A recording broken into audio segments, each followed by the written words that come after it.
येत्या काही दिवसातच लोकसभेच्या सार्वत्रिक निवडणुका रंगणार आहेत. मुख्यतः काँग्रेस विरुद्ध भाजप अशीच नंदुरबार लोकसभेत लढत होते.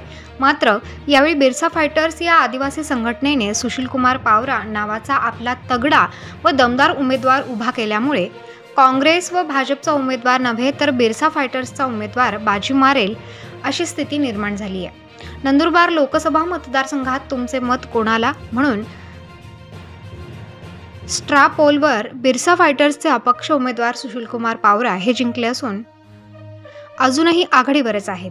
ग्रामपंचायत निवडणुकीत बिरसा फायटर्स उमेदवारांनी काँग्रेस व भाजप पक्षाच्या उमेदवारांना धक्का देत 26 ग्रामपंचायतची निवडणूक जिंकली आहे.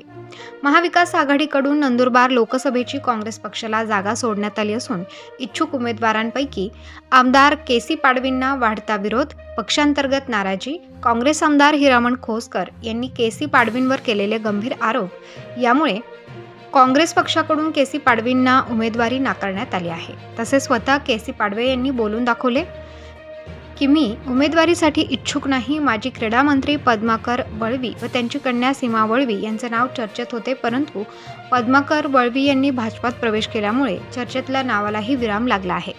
सामाजिक कामात सदैव तत्पर व सक्रिय असणारे बिरसा फायटर्सचे राष्ट्रीय अध्यक्ष सुशीलकुमार पावरा यांचे नाव महाविकास आघाडीकडून उमेदवारीसाठी समोर आले आहे. उमेदवारीची शिफारस पक्षश्रेष्ठींकडे करण्यात आल्याची माहिती विश्वसनीय सूत्रांकडून मिळाली आहे.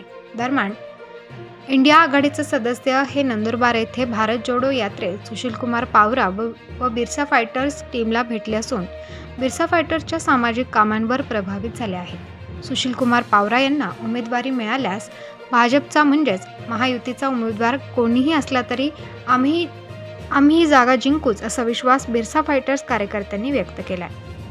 प्रबंधभूमी महाराष्ट्रासाठी अजय भरसट, धुळे.